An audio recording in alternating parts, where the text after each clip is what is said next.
ప్రతిధ్వని spotlight కార్యక్రమ తెలుగు అనువాదం ఇప్పుడు వింటారు. పర్యాటక రంగానికి ఊతమిచ్చేలా 2025-26 బడ్జెట్లో భారీ కేటాయింపులు. భారతదేశం తన అపారమైన సంస్కృతి, వారసత్వం, భిన్నత్వంలో ఏకత్వం వంటి విశేష లక్షణాలతో ప్రపంచవ్యాప్తంగా పర్యాటకులను ఆకర్షిస్తూ దేశ ఆర్థిక పురోభివృద్ధిలో ఎంతో కీలకంగా ఉంటోంది. ఈ విషయాన్ని దృష్టిలో ఉంచుకుని కేంద్ర ఆర్థిక మంత్రి నిర్మలా సీతారామన్ 2025-26 బడ్జెట్లో పర్యాటక రంగానికి భారీ స్థాయిలో నిధులు కేటాయించారు. ఈ రంగానికి ప్రోత్సాహాన్నిచ్చే అనేక విధాన చర్యలను సైతం ప్రకటించారు. రాష్ట్రాల భాగస్వామ్యంతో 50 ఆకర్షణీయ పర్యాటక ప్రదేశాలను అభివృద్ధి చేయాలన్న ప్రభుత్వ సంకల్పాన్ని వెల్లడించారు. పర్యాటక గమ్యస్థానాలను రాష్ట్రాల భాగస్వామ్యంతో అనూహ్యంగా అభివృద్ధి చేస్తామని తెలిపారు. మౌలిక సదుపాయాలు, నైపుణ్యాభివృద్ధి, ప్రయాణ సౌలభ్యాన్ని పెంపొందించే లక్ష్యంతో వరుస ప్రణాళికలను ఆర్థిక మంత్రి ఆవిష్కరించారు.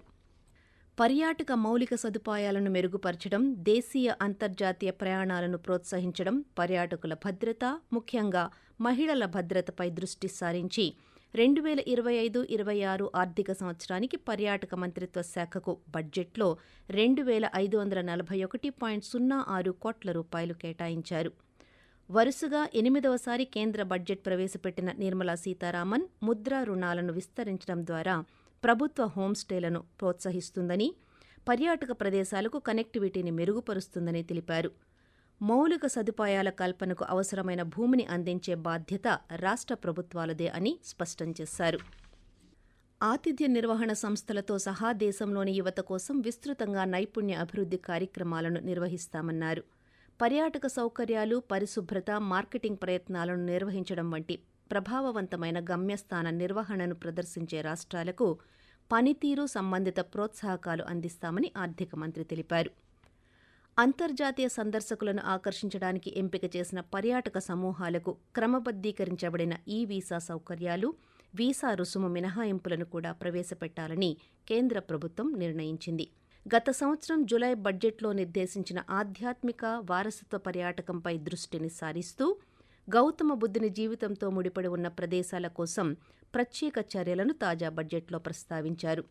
హీల్ ఇన్ ఇండియా కార్యక్రమం కింద వైద్య పర్యాటకం, ప్రభుత్వ ప్రైవేట్ భాగస్వామ్యాలు, సడలించిన వీసా నిబంధనల ద్వారా కూడా పర్యాటకం ఊపందుకోనుంది. పర్యాటక మంత్రిత్వ శాఖకు సంబంధించి బడ్జెట్లో ఎక్కువ భాగం పర్యాటక మౌలిక సదుపాయాల అభివృద్ధికి కేటాయించారు. స్వదేశ్ దర్శన్ పథకం కింద పర్యాటక సర్క్యూట్ల సమగ్ర అభివృద్ధి కోసం 1900 కోట్ల రూపాయలు కేటాయించడం విశేషం. తీర్థయాత్ర, వారసత్వ ప్రదేశాలను అభివృద్ధి చేయడం లక్ష్యంగా పెట్టుకున్న తీర్థయాత్ర పునరుజ్జీవనం, ఆధ్యాత్మిక వారసత్వ వృద్ధి లక్ష్యంగా చేపట్టిన ప్రసాద్ పథకాలకు అధిక మొత్తంలో నిధులను కేటాయించారు. దేశీయ, అంతర్జాతీయ ప్రచారాలకు నిధులను కేటాయిస్తూ కేంద్రం ప్రచారానికి ప్రాధాన్యతనిచ్చింది.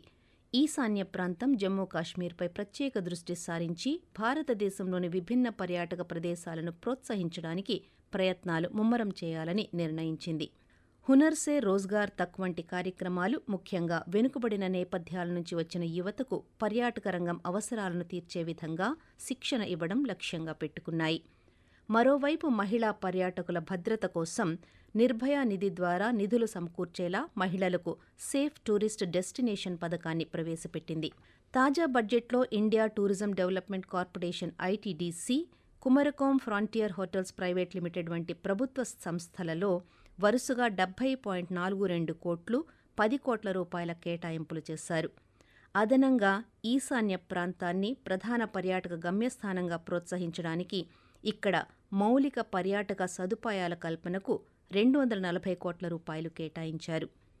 పర్యాటక రంగానికి సంబంధించి 2025-26 బడ్జెట్లో చేసిన కేటాయింపులు, తీసుకున్న కీలక నిర్ణయాలు, రూపొందించిన ప్రణాళికలు ఆ రంగాన్ని విస్తరించేందుకు మరింత దోహదపడాలని, వికసిత్ భారత్ సాధనలో పర్యాటక రంగం తన వంతు పాత్ర పోషించాలని ఆశిద్దాం. మీరింతవరకు ప్రతిధ్వని స్పాట్లైట్ కార్యక్రమ తెలుగు అనువాదం విన్నారు. రచన పోపూరి మురళీకృష్ణ. సమర్పణ ప్రాంతీయ వార్తా విభాగం, ఆకాశవాణి విశాఖపట్నం కేంద్రం. వెలువడింది ఆకాశవాణి విజయవాడ కేంద్రం.